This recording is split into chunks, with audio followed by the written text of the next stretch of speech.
So I'll start with showing this video about the Hooven Dayton Corporation.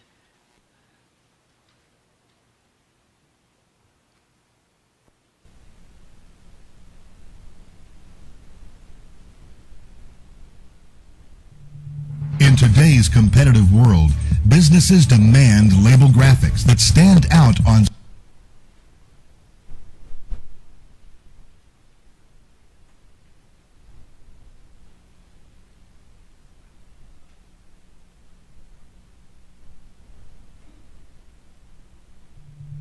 In today's competitive world, businesses demand label graphics that stand out on store shelves and drive sales.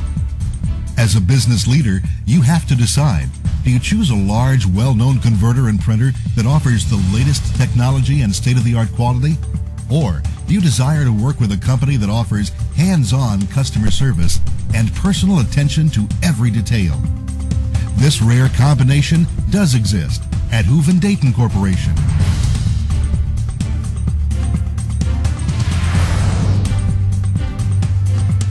This is the story of Hooven Dayton Corporation, located in Dayton, Ohio. From our simple beginnings in 1935 as a type-duplicating device manufacturer and offset printer, Hooven Dayton has evolved into a high-quality, innovative, narrow web converter and specialty printer. We supply pressure-sensitive labels and an array of converting solutions in digital print and flexographic print formats to a wide variety of industries. In 2007, the company was purchased by the Che International Group. Here at Hooven Dayton, we take our mission statement very seriously. It is our passion to empower our customers, employees, and suppliers in their pursuit of immediate and long-term profit-oriented goals. Our specialty at Hooven Dayton is to help companies take their products to market faster and command shelf space. Our customers can print what they need when they need it. They don't have to keep a lot of inventory on hand, and they won't have obsolete inventory when they need to make changes. Many of Hooven Dayton's customers are the names behind the well-known brands you see lining store shelves across the country. Companies that produce food and household products, as well as companies in the health and beauty, industrial, medical, and pharmaceutical markets. But Hooven Dayton also serves many smaller companies in those same consumer and industrial markets. Some examples of specialty labels printed by Hooven Dayton include flexible product packaging, extended text or folded booklets, inserts, variable data labels, on-pack coupons, and even scratch and sniff labels. Other narrow web converting specialties include gaming tickets, bet slips, and receipt rolls. Simply put, if you have a special printing need, we are set up for it. We take pride in serving customers with a variety of needs, no matter what the size of the company or the size of the order. Every customer receives the same high level of support and service. At Hooven Dayton, we recognize that your business's lifeblood is the face it presents to the buying public through the labeling and package design of its products. To help you achieve your business goals, we have in place a rigid process of quality checks and controls. This ensures your print project finishes with the visual impact you need and the ability to stand up to environmental stress. Hooven Dayton has won many quality awards through the years from regional trade organizations such as the Printing Industries Association of Northern Kentucky and Ohio, attesting to the tenacity of our quality control program. Good quality doesn't start at the production process, but instead begins with that first initial contact with the customer. We work directly with you to make sure we print your project to your exact specifications. Our customer service representatives are trained to be very technically knowledgeable. This maximizes their ability to ask probing questions and minimizes the number of handoffs required to get the job done accurately and quickly. This is what sets us apart from many of our competitors. First, we analyze your needs. We learn how the product will be used so that we can make the best recommendations. Then we work with you through every step of the process. to make sure your product stands out in a crowd. From initial design to selecting the inks, paper, and adhesives that will work well in the environment in which your product will be used, to selecting the right finishing treatment, such as sheeting, unique die cutting, foil stamping, or embossing. Another Hooven Dayton advantage: all steps of your print project are done on site, including design, pre-press, digital plate making, printing and finishing. This guarantees the quality of the finished product and creates faster turnaround time. And our location near 2 major expressways and 3 airports with overnight delivery hubs helps to guarantee consistent on-time delivery. Along with helping smaller companies, Hooven Dayton also has unique experience helping very large worldwide Fortune 100 customers, such as the Procter & Gamble Company. In my job as relationship manager for Procter & Gamble, I have 400 to 500 people who come into play. People I work with directly and take care of, from purchasing people to brand and marketing execution leaders to technical packaging people. I'm responsible for meeting the expectations of a team of people on any given project. Our expertise at Hooven Dayton is being able to give large companies like P&G quick turnaround on short to medium runs. This allows them to cut down on inventory, make changes to copy and order quantities, yet still get labels where they need them, when they need them. It's our fast reaction and attention to detail that really makes the difference. We can give them a level of one-on-one service that a company that large usually cannot get from a vendor. Today, with more than 70 years in the specialty label printing business, Hooven Dayton has 60 employees, 2 plants located on 8 acres with room to expand, 10 presses running around the clock, and ample capacity to meet quick turnarounds on both long and short press runs. We have the latest technology throughout our plants. Our state-of-the-art digital press center, for example, and our digital plate making department, as well as our digital proofing equipment, all use high-tech software to produce bold and precise graphics. From design and pre-press to sorting and packaging, our technology investments support our commitment to providing our customers with the opportunity to get jobs done in days instead of weeks. It's exciting to be a part of Hooven Dayton at this time in the company's history. Our innovative and fast-growing company is committed to finding more and better ways to help our customers grow their product sales. We are proud to be experts at providing short-run, fast turnaround solutions that will help take your product to market faster, reduce your inventory so you can save money, and give your product maximum shelf appeal and visual impact. Plus, with Hooven Dayton Corporation, you can maximize your minority business enterprise spending while receiving high-quality, value-added services from a financially stable, proven performer. Isn't it time you took a closer look at Hooven Dayton Corporation? Top-of-the-line technology that produces laser-sharp color printing, labels that will make your products command shelf presence and drive impulse buying decisions. Plus, customer service that makes you feel like a person instead of an account number. This rare combination, state-of-the-art quality plus dedication to personal service, does exist at Hooven Dayton Corporation.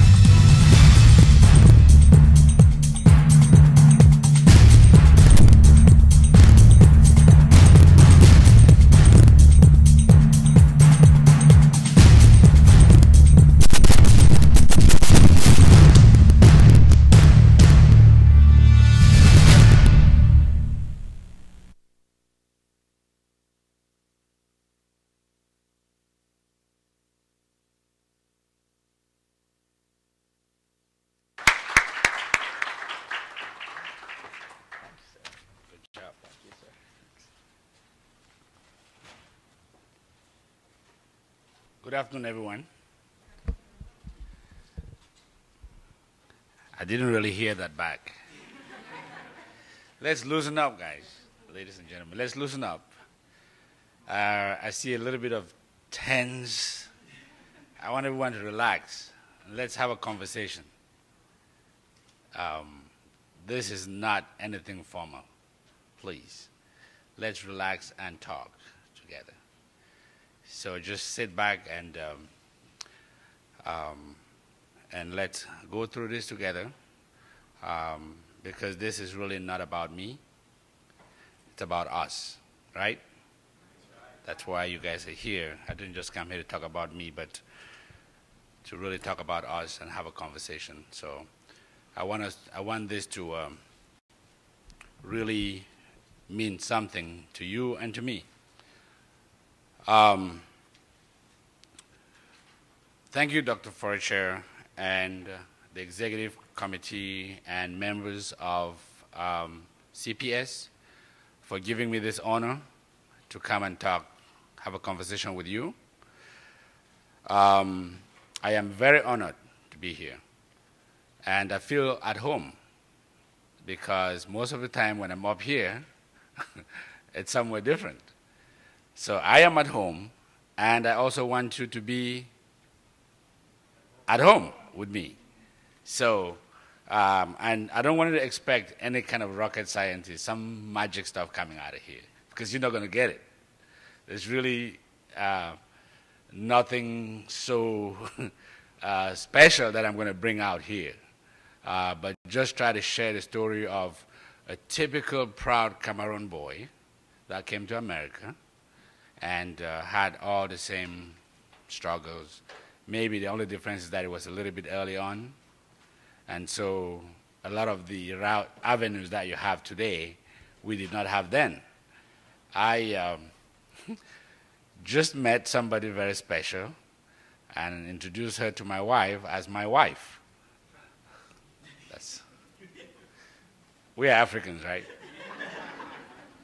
And that was, I call her Elizabeth. We go back a long way in Cincinnati. Really good to meet you. Again, once more, thank you. But I think she can relate to this story a whole lot better because she was there. She was a little bit a part of that. It was really, it's okay if I take this. It was really a special thing for me when Dr. Fraser called me to come and talk. And as the days went closer, I found it really difficult to prepare for the conversation, for this meeting, because I did not want to come here and lecture. And I told him, I said, you know, I feel very uncomfortable. I don't want to come up here and be talking to my people like a teacher. You know, so I need a sense of direction of exactly what, you know, the group wants. And I'll tell you, he did a magnificent job in helping me to put together what we're going to talk about here. He wanted me to talk about my story. That's what he wanted. And I'm hoping that during this period, you'll come up with something from it. I don't know how much time we've got, but I want to definitely allow some time in the end.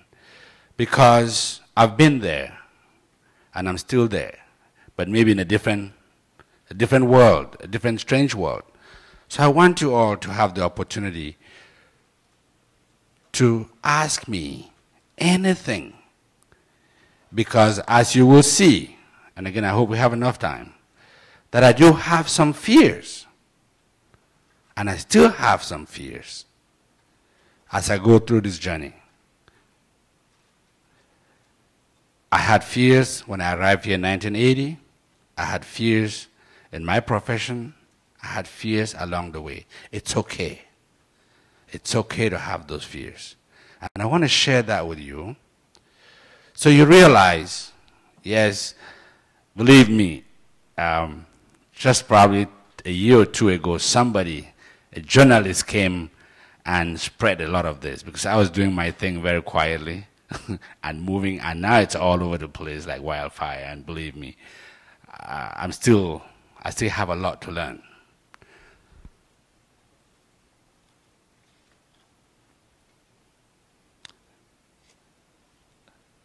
The topic that we're going to end up focusing on, as Dr. Fraser indicated to me, is what it takes to survive and excel in the major leagues of corporate America. And I will tell you that I've had a fair share of my experience. Each one of them really scared. But not letting that fear put me back, but rather it was a fear that pushed me to go with it. Sometimes innocence is good. To be innocent, and sometimes to be naive, or to be taken naive is good, because by the time they realize who you are, you're over there. So be proud of that. But don't let it be something that makes you feel inadequate. The video that you just watched was prepared about 1 year after the Chain International Group bought Hooven Dayton. So it's a little bit of an old video. But that video reflects my intention of going to the marketplace with a certain force. What you've seen in that video is real. There's no fanfare about it. But it's something put together to make sure that I can attack the marketplace with the reality that I had. And this conversation that we'll have, we'll go through and find out, how did I get there? Where am I going next? What are some of the lessons that I can share with you from this? And where is the Chain International Group today? And where are we going? And what am I doing to get it there? Does that sound like a game plan? Okay, I'm not getting that enthusiasm there. You know, I want to make sure everybody is with me on this, okay? And if I'm talking too fast, feel free to slow me down, because it's my story. But I didn't just want to come up here and gabble it up and just be talking. So I put some things down.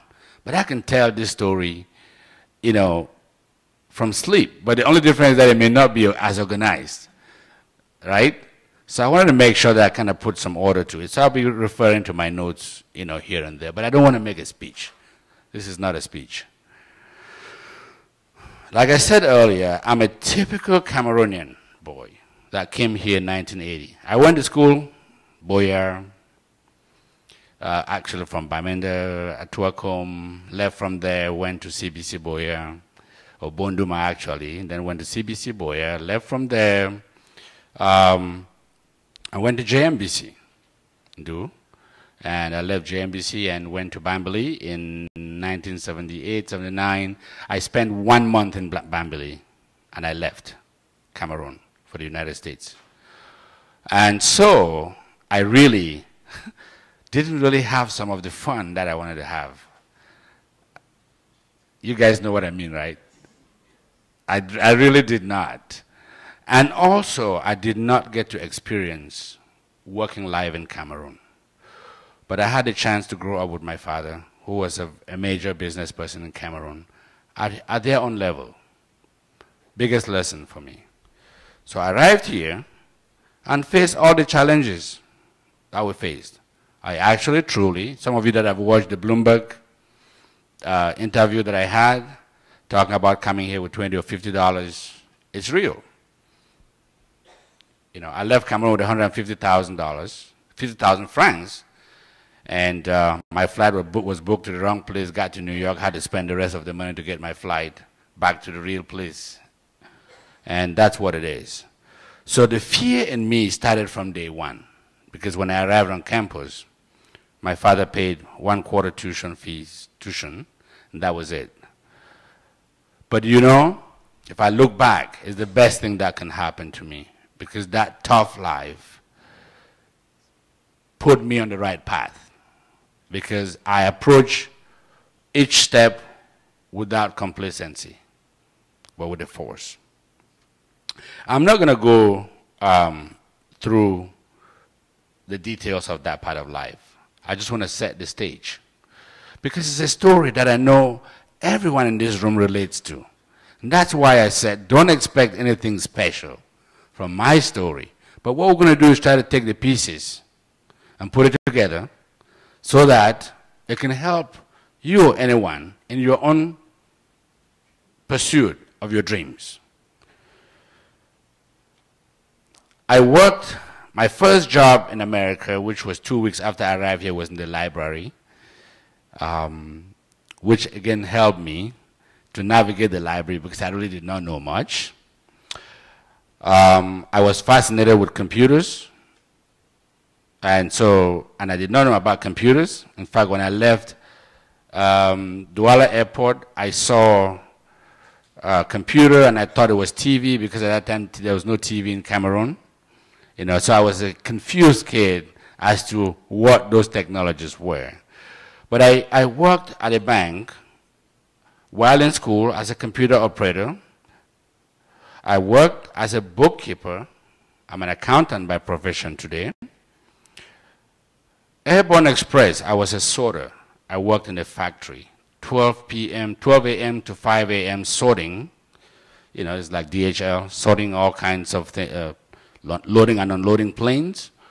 But it's the biggest thing that taught me in life. Today, in my life today, Airborne Express is a major part of my life. Because when I walk through my factory today and I watch employees eat their lunch and I'm going around in a suit with other people, I know what they're thinking because I was there. I was there. I know exactly what they're thinking, what's going through. I know some of their issues. The point I'm trying to make here, ladies and gentlemen, every step in your life is important in the future. My ability to relate with factory employees is critical in my success.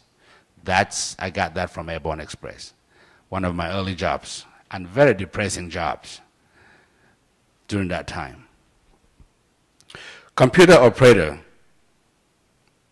Coming here not knowing anything about computers, I was fascinated while I was studying accounting. I minored in computers, became fascinated with it. But as an accountant, you have to be savvy with the computer because accounting systems is critical. So when I graduated from my undergraduate, I went to graduate school for my master's of accountancy. I was scared about practice. I didn't know if I was adequate, if I had everything that I could actually practice as an accountant. I was always scared. And that's why I did not go for an MBA. I went for a master's of accountancy because I really had fear in me. I didn't know if I could do it. I was really scared. And I always talked to my professors about it, and they gave me a path to follow. When I left graduate school, I decided to work only in a public accounting firm, then they called them Big 8s, because they told me it was the best place for me to eliminate my fears of practice. Because as you all know, the Big 8s then, I worked with KPMG Pitmawick. It's one of the biggest accounting firms in the world, like the Harvard of accounting. And they were right. It was there that I dispelled some of my fears, and fears of being inadequate. But what I found out, you hear me use the word fear, fear, fear, fear. Again, I'm trying to pass a message on to you. That when you have fears, don't let those fears put you down. But let that fear help you to find out how you can get better at anything. The one thing about Cameroonians and Africans, we are very smart. We are very smart. Our biggest weakness is that sometimes we're not very practical. And that's okay, as long as you know that and you don't fool yourself. I left after 3 or 4 years at Pitmawick, and I became one of the youngest corporate controllers in industry, where I started to branch out. My path there, I went to corporate controller and then went to chief financial officer. The point here, as you can see, is I'm respecting every stage of my career. From the lowest level, I've heard a lot of people talk about money. I'm making 6 figures, or whatever, or this and that. And you leave college, you want to make $100,000. You know, in every profession, you have to pay your dues. You have to pay your dues. When you leave college, it's okay to make $30,000. It's okay to make $20,000. But it's what your game plan is. If you try to skip that step, you will be penalized for it. You can go look for money somewhere else, and you're out of your profession for 2 years or 3 years. When you get back, you will go right back to where you left it, or you'll be in a worse position, because I know like in accounting or medicine and so forth, you've lost credibility and your ability to practice.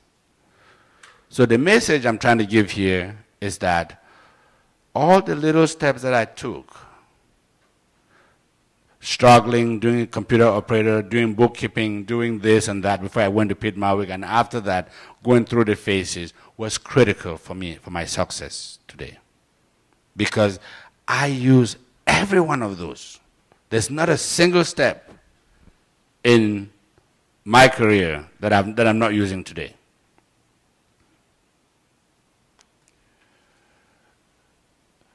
So the key takeaways from this is that broaden your knowledge base and skill level within your industry or profession. Broaden it by getting as much experience. Money is good, we got to survive, but if you put money first, or you came here as an engineer and you think that because a computer person makes more money and you jump into it, or you're a doctor or an engineer and you think going to nursing is going to give you quick money, well, you're playing with your own self. You need to stay focused and work within your professional industry and broaden yourself. Appreciate every level of growth in your industry to build credibility. Because you'll find out that at some point in your life, I know in mine, your credibility in your industry, in your profession, and what you've built becomes the best asset you have, even in seeking money. Unless you came from a background where you have the money. But if you're trying to build and go into business, you're building power by having all those experiences. Because at the end of the day, wherever you end up, you got to look for money. The key thing is, what's your bio? What's in your bio and how does it look?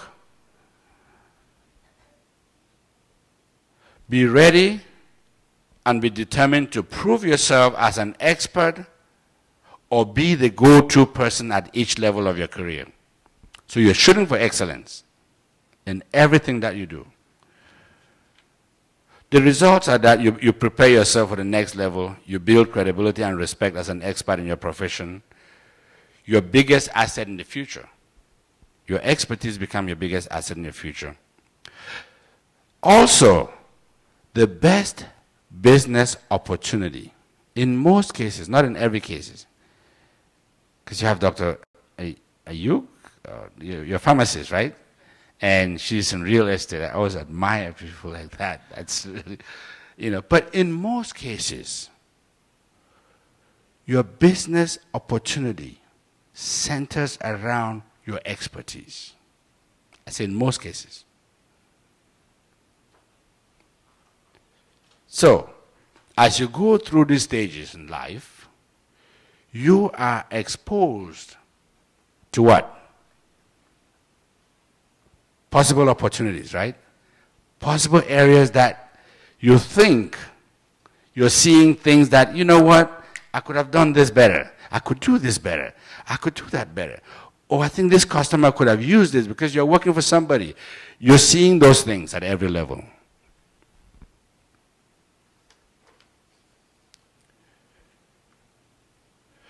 Your credibility as an expert represents a gate opener into business. You expand your network as you rise up. Networking is very important. You see, I did this as well. But sometimes we go in functions where we don't know anybody and we end up eating our lunch alone. Very bad. Never eat your lunch alone. You understand what that means, right? We can be very shy. But remember, being shy has its positive also. But it can also play a major negative to us. So most of the time, we are people that we got to know you better before we get close to. We got to get out of that. Till today, I'm still learning that and pushing it, because maybe I'm okay at this level now, but what about if I go into a room where it's at this level? What happens? So I'm not out of it yet. It's still at the point, ladies and gentlemen, is that it's an ever learning. The challenges are always there. I'm not standing here like some big dog who's got it all, because believe me, there are many levels above me right now that I'm still trying to shoot up there. And some of them I'm completely blank. It's a lonely world, some of them. As you experience different opportunities, you start to build anxiety to go into business or becoming your own. As CFO, or Chief Financial Officer, and Corporate Controller is where I started to find my business opportunities.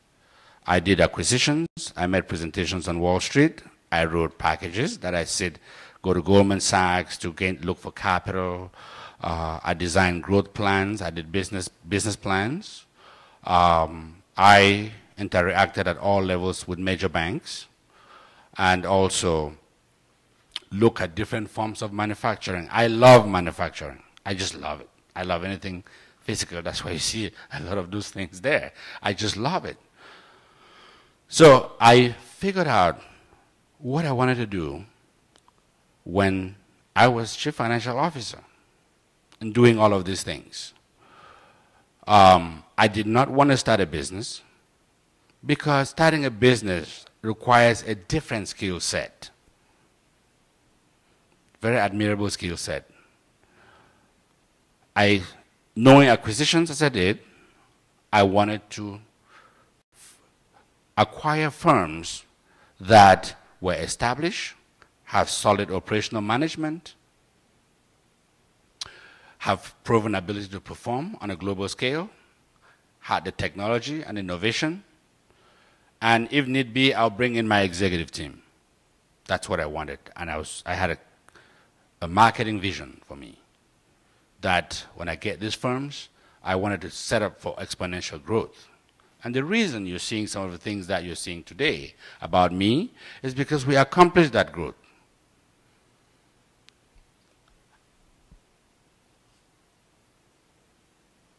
The business plan is critical.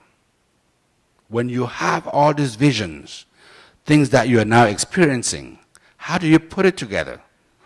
You just can't go out there, or you can, but you'll waste a lot of time. Because to sit down and put that vision and the plan, and not just say I'm going to do this, that game plan has to be translated to real numbers. 5-year projections, the multiples, the growth rate, and you got to defend it. It's not just something you sit down and just say. So I'll tell you, I attempted to get into business probably 5 times. And there was the fear. Because again, ladies and gentlemen, you all know, the professional people in here, if we were lucky, at least in my time, if you had $50,000 in your pocket or in your bank account, you're doing really well, right? And so here I am thinking of multi-million-dollar deals. I don't have anything. And now if I quit my job, I have my wife and my kids to deal with. So the first time I sat down and wrote my business plan was about three pages. I tried it out. It didn't work. I went back to work. Well, I didn't leave my job. I came back. The next time, wrote it, was 15 pages. Wasn't quite there. Wasn't quite there. The fear of the transition, the fear of the unknown was really dealing with me. It was there. Are you guys getting the message about fear?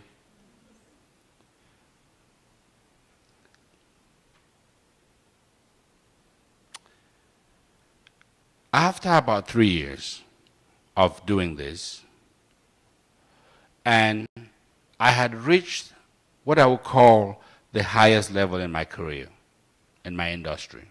My job now was going in, taking mid-sized companies, putting in systems, building systems, taking it to the next level, and it was getting tiring. And sometimes it was very difficult to deal with entrepreneurs because they want money, and you know, I was more of the organized accountant. Look, you got to do this, and I was getting frustrated. In 2005, I resigned my position. Interestingly, out of all of this, my wife was much more bolder than me. She said, look, you're wasting. I looked at her, I'm like, I'm wasting? She said, yeah, you need to go do what you want to do. Anyway, that's a different story. So anyway, 2005, I resigned my position as chief financial officer with a company that I had left my company of 15 years and did a couple of stints, went into IT, a CFO, and so forth. But I resigned and settled in my basement. And the first 3 months, I put out a 150-page business plan for the Che International Group. And the Che International Group was formed, incorporated. We had to live on little severance pay, and my 401k was cashed out. Ladies and gentlemen, this was the moment of risk. Do or die. This was it. So my family was costing me about $6,000 a month to maintain, and I'm sitting in the basement working 18 hours. She's sending down tea, coffee. The basement is cold, right, sometimes. And the kids would come and look at me. Dad, what are you doing? And after a while, I could see the fear in the eyes of my children, but she was not. I wrote the business plan, which was to form the Che International Group. And the Che International Group is a multinational holding company with the objective of acquiring subsidiary companies in diverse industries through acquisitions, joint ventures, and so forth. Interesting thing here, I had no money. The only money I had was to take care of the family. So what that means is I had to seek for capital. The game plan I put together had to convince Wall Street or banks or sub-debt groups or private equity groups or venture capitalist groups. I had to get somebody behind me somehow. I had to convince either corporations for tier 1 joint ventures or something. So my plan had to be foolproof. But anyway, the 150-page plan, I had to take it all over the country, presenting in Denver, Seattle, Wall Street, whatever, banks, and selling it, and also looking for targets for acquisition. I called every major sub-debt group or venture capitalist firm in the Midwest and East Coast. I did. Ladies and gentlemen, a key point here is, one of the things Dr. Faurisha asked me to talk about was the raising of capital. If you're going to raise capital at the level that we're talking about, you've got to get your act together. Because if I called Merrill Lynch, they have no clue about me. They don't know me. I'm sitting in this basement that if they and the way I was probably dressed, if they saw me, they would not even want to give me a dime. But I'm calling these guys all over, and they have 1 million calls coming in. So my story and my 90-second elevator speech, you guys have heard that, had to be powerful, because in order for them to give me 2 minutes of their time, The story had to be solid. But guess what? I have a big drawer of all these companies that I researched. They were giving me 5 minutes. I knew I had something, but I just had to find. So each step, the frustration of not getting it kept building up. But somehow I made a breakthrough. I secured an investment banking firm for deal structure. I secured one of the best, largest attorney firms, legal firms in corporate acquisitions in Ohio. KPMG Pittman, my alma mater, was on my team. Again, what is the point here? What is your team? And would these people come behind you if you don't have a solid game plan? When they read my plan and they were falling behind me, I knew there was something. I was on the right track. Now they start to coach me. Another key point, this room, or your very best friends that you drink with, eat with, gossip with, whatever you do, they're one of your most valuable assets. As I analyze deals, as you can see, these are intense manufacturing processes. These are high, and this is just not something that I knew about. I mean, I knew the business aspect that I wanted. But I tell you, my friends, first of all, my friend who's a pharmacist was my English teacher. In that 150-page plan, the wives probably were just, anyway, they gave up on us because we would talk to 3 a.m. But he was my editor. Gosh, your sentences are too long. You got to cut it here. You got to cut it here. He was my coach, the two of them. Nobody will read this thing and not take it. If they do, they did not read it. That was my confidence building. I had a friend who was a teacher, a professor. That when I was analyzing a company in machine tool manufacturing, I called him up, came to the basement, lectured me on CNC and DNC equipment and all that stuff. I didn't even know what that was. But I had to do an analysis. I had a friend who was a computer expert. The bottom line is, sometimes we don't value our own selves. We don't value, we are the most intelligent people and the people that you can break down to. This same friend I was telling him, okay, we are counting down. I got 3 more months of funds left. Prepare the basement in the house because we're coming. You couldn't reveal that anywhere else. We talk, but sometimes I hid some fears from her. Even though she will catch it, but it's a tedious process when you are aiming high at anything. In the end, my team identified some targets, and we pursued it for 2 years. And in 2007, February 12, 2007, the Che International Group succeeded in acquiring Hooven Dayton after 2.5 years worth of work in the acquisition drive. I'll tell you that I've never been late with my mortgage, talking about being late. I had to depend on my first paycheck to pay my February mortgage. We were 2 weeks late because we were down to zero.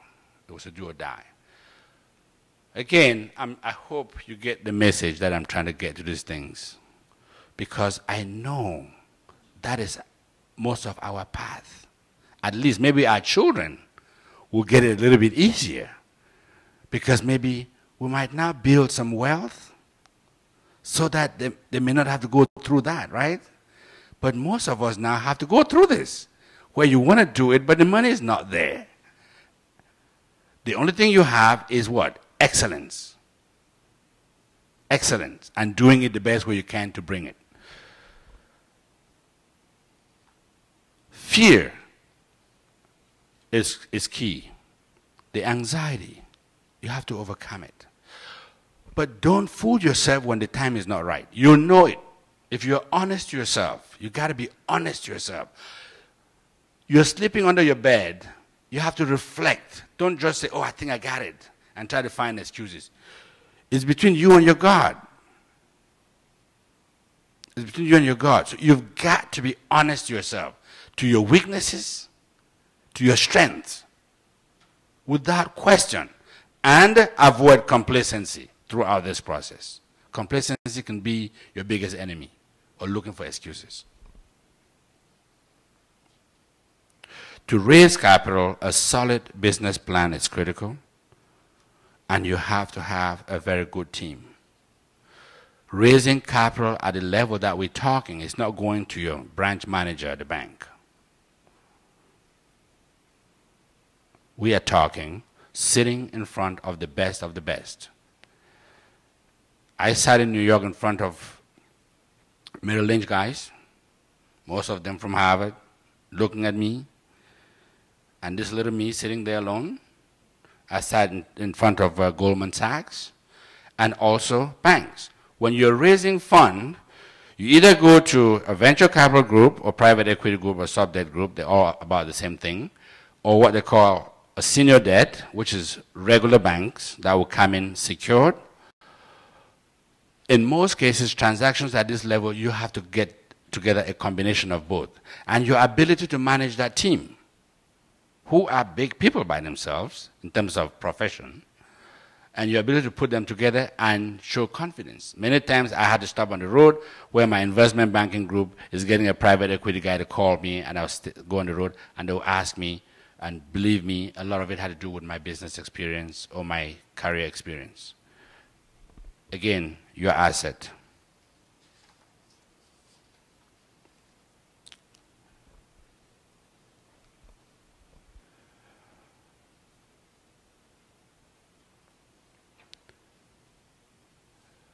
When we acquired Hooven Dayton as our first subsidiary company, remember, I had given these projections, right, over 5 years. Here's what we're going to do. Here's the cash flow, this amount of debt that we can service. Now's what? I got it. Now's what? Time to perform. I just could not, those numbers I gave them were just not beautiful numbers. You can make them beautiful, but they have covenants. I've signed my life away. What? I had 8 lawyers, probably between 5 and 10,000 pages of documents. This is serious business. It's not just you walk in and sign alone. It's very serious. Your life, you've given your life away. And the banks have also given their life away because they've taken the risk. And so it's time to perform. And so I had to put the systems in place, make sure that Hooven Dayton, convert them, get the team together, put together implement my marketing strategy and my marketing plan. Here you are, you walk into this company. Then Hooven Dayton had about, 45 people. And you walk in, employees are scared. Maybe you come in, you're going to fire them. You know the typical thing that happens. You got to calm people down. You got to take it. You got to move it and get your game plan going. Get everybody confident behind you. Identify managers, identify systems, and update them. And that's what I had to do the first year, including the video you just watched represents one of our marketing materials that I put together. I wanted a simple thing: who we are, what we do, what's our value proposition. Value proposition. Any business you want to open, anything you do, you've got to identify a value proposition. What is it that you're selling? And in most cases, what you're trying to do, there are 10, 20, 100 other people doing it, right? There are many label companies. So why would Hooven Dayton grow 25% a year? What's going on? Well, if you notice at the beginning of the video, I stated a value proposition. I didn't call it that, but I stated a 5-point. At the end of the video, what did I do? I reinforced the value proposition. In the video, I showed our products and our capabilities. Technology. Look, if we're going to deal with the big boys, you got to have it. Because when Procter & Gamble, you saw Tide, you saw Pampers, Those are billion-dollar brands. They cannot give me without a label. No product goes anywhere, right? You see a label, you twist it, you don't realize how it is, but without a label. And if you saw the wrong color of a product that you know very well, you're like, I got a fake product. Maybe it's done, maybe it's manufactured in China or somewhere. It's not really what I want. The point I'm making is you've got to be good at what you do. And that's what we did. Let me see if I can put this up. Hooven Dayton, I bought Hooven Dayton at about 45 employees, or the Chain International Group, the holding company, at about 45 employees, and $10 million in 2007. At the end of, let me see if I can get this video, this thing up here. I'm not very savvy at this. Okay, I think I got it. Okay. At the end of 2010, Hooven Dayton had about 70 employees and $20 million in sales. So we had doubled. That's 4 years. The plant had expanded. We've bought presses. We've done everything to keep capacity, scale, and all of that. This is the current facility. See here, which you saw that in the video. Hooven Dayton now has 2 facilities in Dayton, Ohio. This is what we call our Digital Technology Center.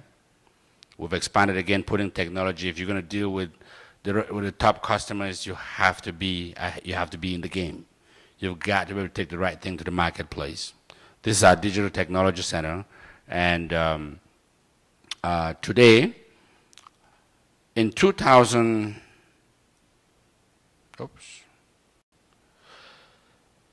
April 2011, Hooven Dayton acquired, remember I said Hooven Dayton, not Chain International Group. Hooven Dayton acquired Benchmark Graphics in Richmond, Indiana, which you're seeing here. That's the building, and then the plant. Looks almost like the other one for expansion of capacity and scale. And Hooven Dayton now is at a run rate of about $33 million in sales and about 100 employees. We have to keep doing this because we have to meet up with our customers' demands. And we're also going to be looking at global. We're going to China and so forth to start making sure that I can go with my customers.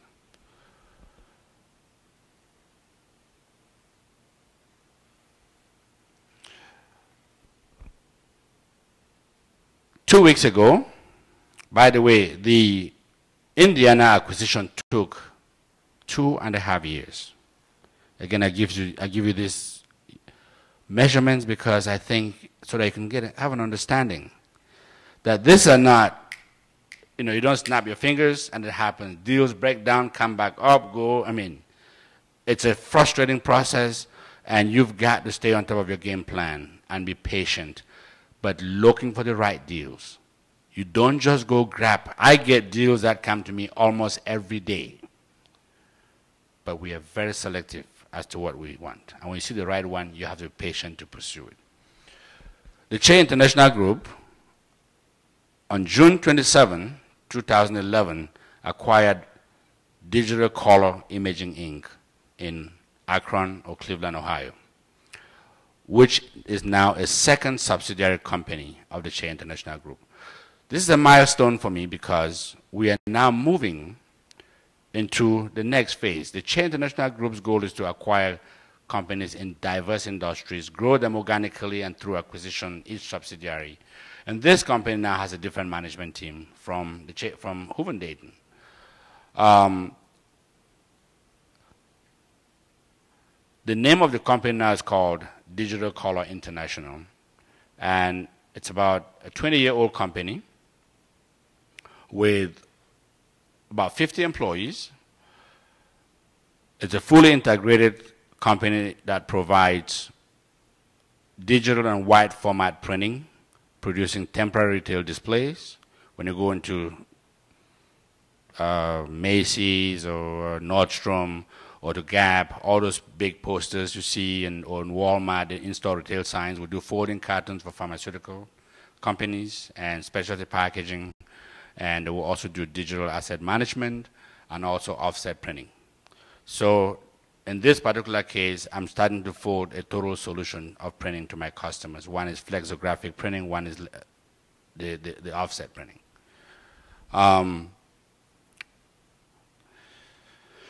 So today, where is the Che International Group today?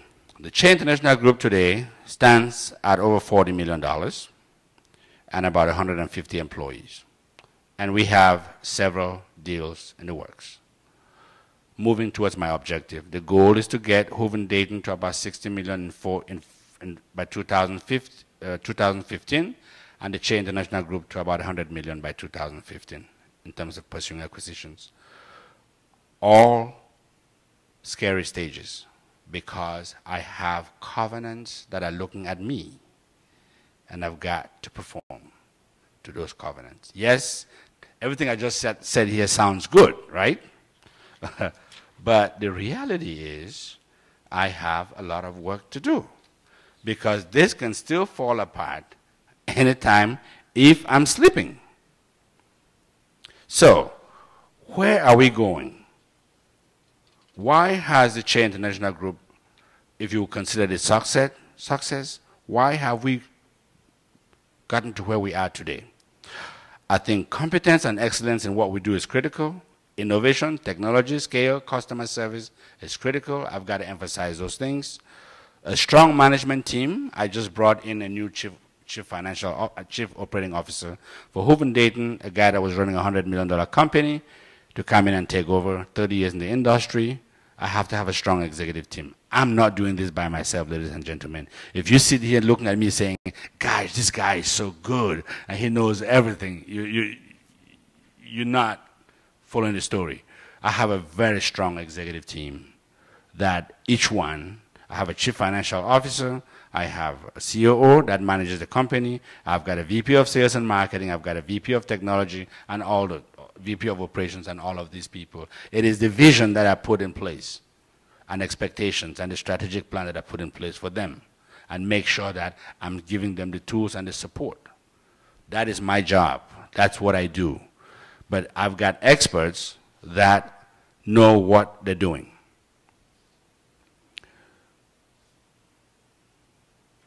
What are the key takeaways that I will summarize here for you is every stage or phase of life is a building block for the future and must be treated seriously. I cannot emphasize that. I just cannot emphasize. For those of you, whether you're a student or you are working already, it still applies. If you're a student, make sure the electives that you are taking have some reason. Don't just take them because they're simple. You know, if you're going to do business, I took organizational psychology. Today is wonderful for me.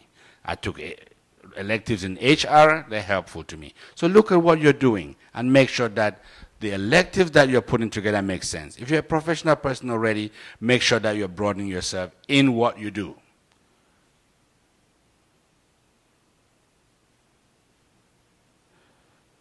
Respect and appreciate every stage. One of the things that Dr. Fletcher wanted me to really zero in on was, what does it take to win? I've kind of mentioned those things along the way. And I have a laundry list here, but I'm just going to skip through a few things here. Aim for the highest level in everything you do. You see, sometimes the reason I show this video is because I want to bring people to a sense of the magnitude. Remember, we are very smart. It's okay to open a grocery store, an African grocery store, right? It's good. But it's where you want to take it to. Why not think of a Kroger? If you have an African store, right? Why is giant? So it's not what you do, it's how you think of it, how big you are. And this is where I challenge us, including myself. I challenge myself every day. and that I don't think here.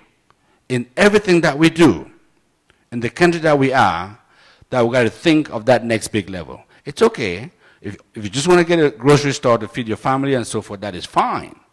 So if you think to compete with Kroger, what's going to happen? Then you may think, maybe I may buy a Kroger that they're trying to close down. Does that make sense? Have a grocery store, maybe Kroger and Giant, they're closing stores every day, right? So maybe if you have another game plan for that location, you might approach them. Just an example of when I say think to the highest level in anything you do. We are subsistent people by nature. Right? All of us. That's how we grow up. So, in most cases, when we think, we still think subsistent. It's a challenge even for me today. I have to wake up and remember that. I'm a proud Cameroonian, a proud Mancon boy, a proud Bamenda boy, a proud Northwest boy, a proud Cameroonian, a proud black man. But here are my weaknesses and here are my strengths. She hears that all the time. And my kids hear that all the time. You've got to know that. I know my weaknesses as a Cameroonian. No question about it. And even to my executive team, I tell them, look, you got to guard me here, you have to guard me here, you have to guard me here. If one of them take that for a different reason, they're gone. The reason I'm telling them is why. I want to make sure I can rely on them. And I know their own weaknesses. And I know the fact that they're weak in something doesn't mean that they're not good. We cannot be good at everything. Think high. Think high. Let's grow out of our subsistent thinking. The subsistent thinking helped us. But now, in the country that we are in, we have to think high. Be prepared to win. In order to win, you must have faith. You must believe in yourself. Remember the fear factor. But you must have faith and believe in yourself so that behind, I always say behind every disappointment is an opportunity. So as you face difficulties, don't go back and cry, but say, okay, there's an opportunity behind it. How do I get there? Integrity.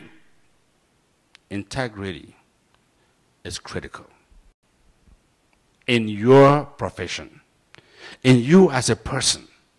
That's probably the biggest asset you have. Try not to look for quick deals. They don't last. They don't last. Try not to shortcut your profession. They don't last. Remember, know wrong from right. Doing the right thing is not hard. But doing the right thing consistently is the tough part. Does that make sense? Doing the right thing is not hard, but doing it consistently is the challenge. Be a leader by helping others get better. My staff, their development is critical to me. Legacy, help build your community. Be a part of your community.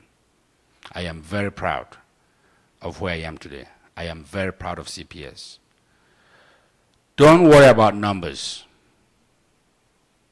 Don't worry about numbers. What I sat there and experienced and the enthusiasm and the excellence that you're shooting for, I can see it, I can feel it. It is good. Dr. Frazier and your team, I commend you for that. This is what we need. I have attended, those of you who know me, I believe in community. I have been president of the Tri-State Cameroon Association. I introduced life insurance in this country. In Ohio, that spread before it started spreading because I believe I hated to see Cameroonians die. And Cameroonians are being, we're going to somebody every day to borrow, to get money to send them home. I believe in community. I believe in this.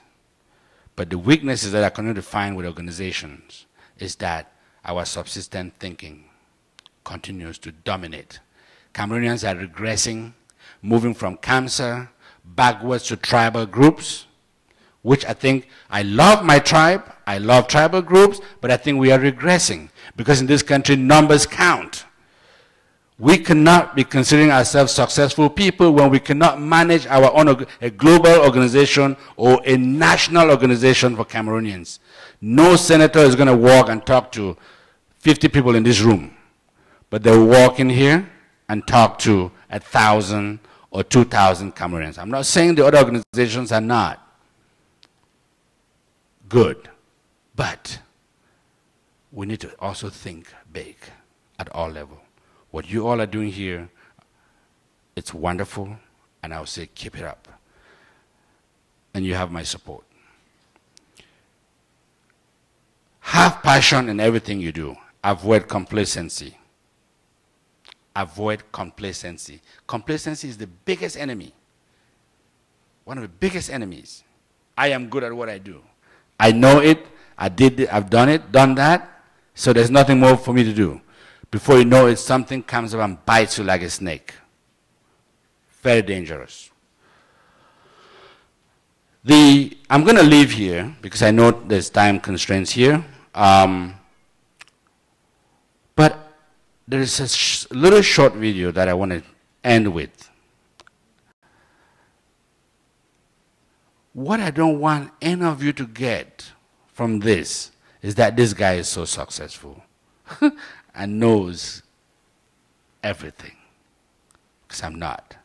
And I think this video, watch the screen, because the questions, it's a testimonial video after I went for training for myself and sent my executive team for further training.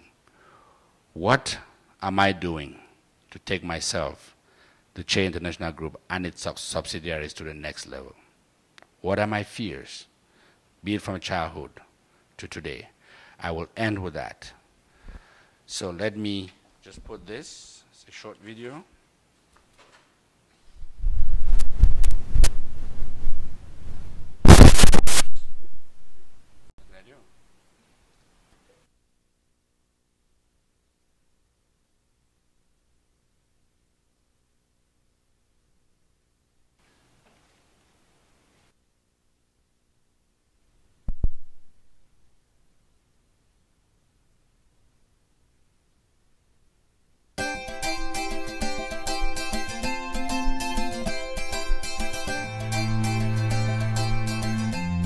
Prior to coming to Aileron, we had grown about 100%. So we actually about 70-something%, but in 2010 we were about 20 million. So the company had doubled in size, basically over that time period. And so when a company grows that fast, the organization structure, systems have to change to reflect and accommodate the growth as well as prepare for future growth. Yeah, the growth is good, but being able to make timely changes to reflect that in your whole structure is critical. And I was also worried if I had the right team and if the team that I had can take us to the next level, or are we properly trained? Am I a good executive? Am I a good president, CEO? Those things, I want to make sure that those things were in place.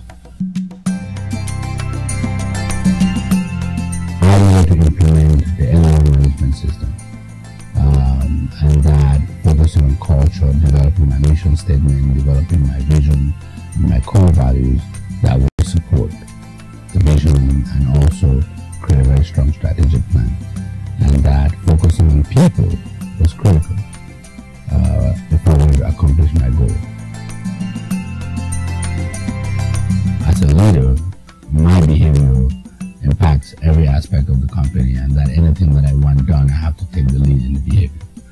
And so I think I I watch myself a lot more, how I behave, and which has had a very positive impact. I think my expectations were met and actually exceeded. So one thing that is working well for us is that I have a very organized executive team, and that as a company we have been very organized. We have very strong financial system, strong organization, and we're working to polish it. I'm originally from Cameroon, West Africa, and business lifespan is so short in Africa, almost maybe 5 years. The curve goes up, becomes right up, back down after 5 years because of lack of business systems. We have very hardworking people there, but they don't have business practices. As a result, no ideas, no equity. And as a child, I suffered that because even though my father was one of the richest people in Cameroon, but I didn't really get off rich. And he didn't get rich because he lost it. He wrote a company that was employing almost 10,000 people. It was too big for him. He didn't have the proper systems in place, and he lost it. That has always been me as a child growing up. The pain has been me. And so I've always wanted to come back and fight that. So, it's amazing now when I came here, I'm like, wow, okay, this is really what I'm thinking. So, coming to Aileron has even improved even that vision, that future vision for me. I kind of have even a better idea that when I get there, I know what to do. Better than what I did before I came to Aileron. So I just thought that's another side note of maybe why I really appreciate Aileron, because my biggest fear in business is failure. And Aileron has given me that comfort that I really can work not to fail. And I really cannot afford to fail because there are too many people looking up to me.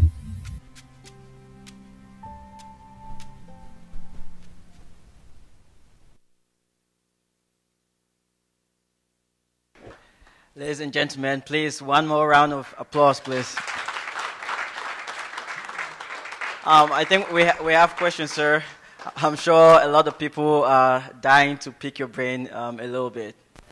Okay, I'll come along. Let me see.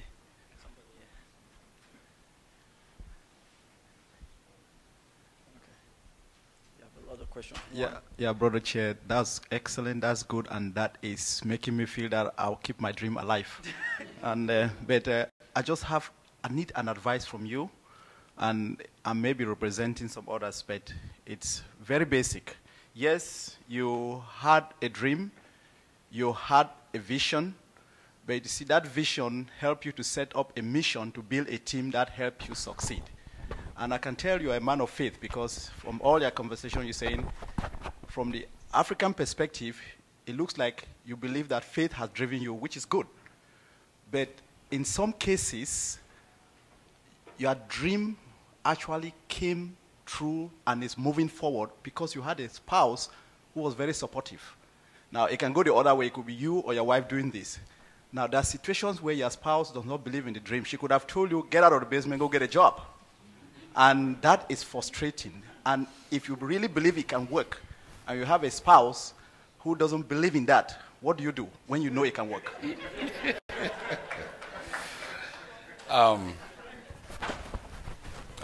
Can you hear me? Okay. You know what? Your family has to be behind you.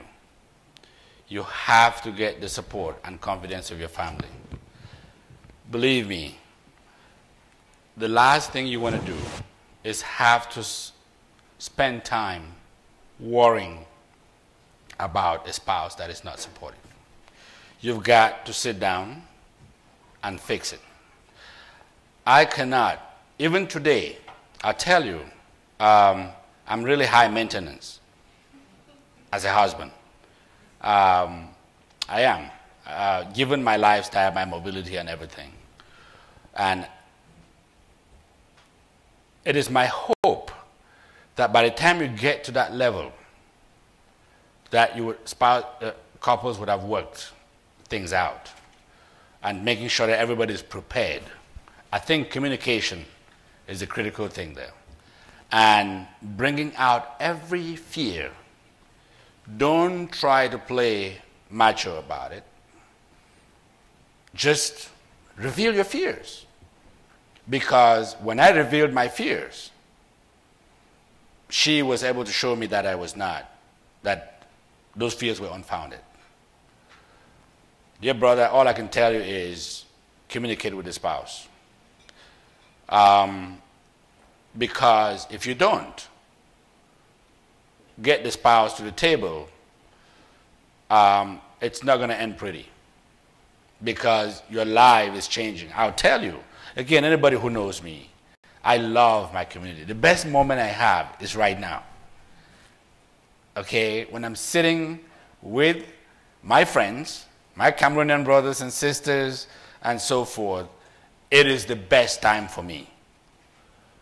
Because the conversation that we have, the things that we have, that's me.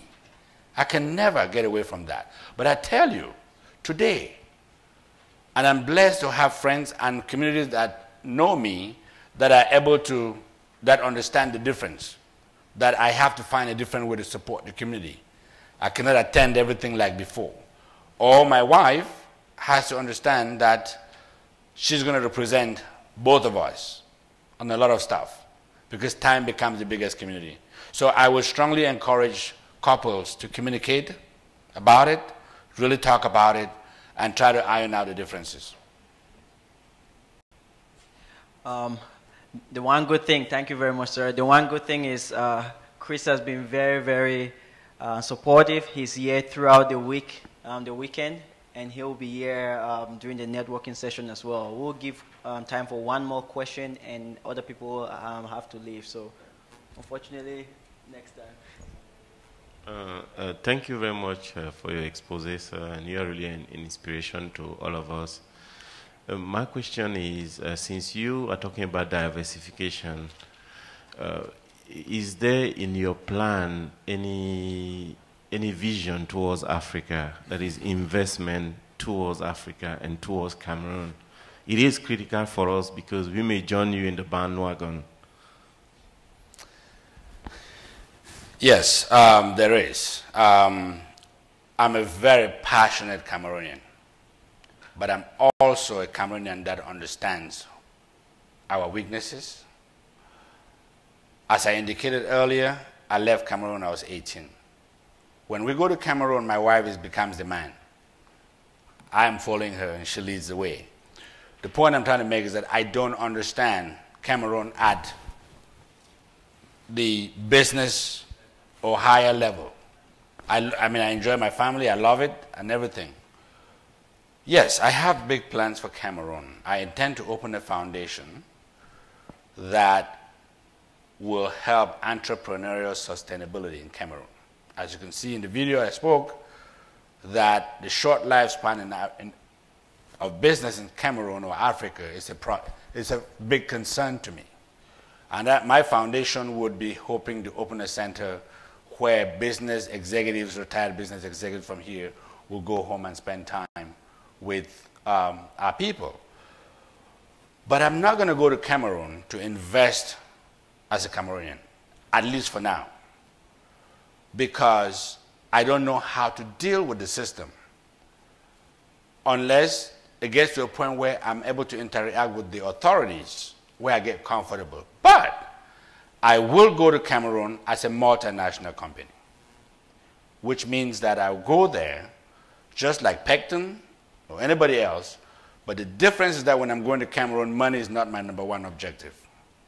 I'm going there because if I want to put a factory, As a Cameroonian, I can do better than Pectin because I would take that factory where I want to get to, even if it will cost me more to ship raw materials from Douala to somewhere, because my goal will be more to bring technology and expand employment.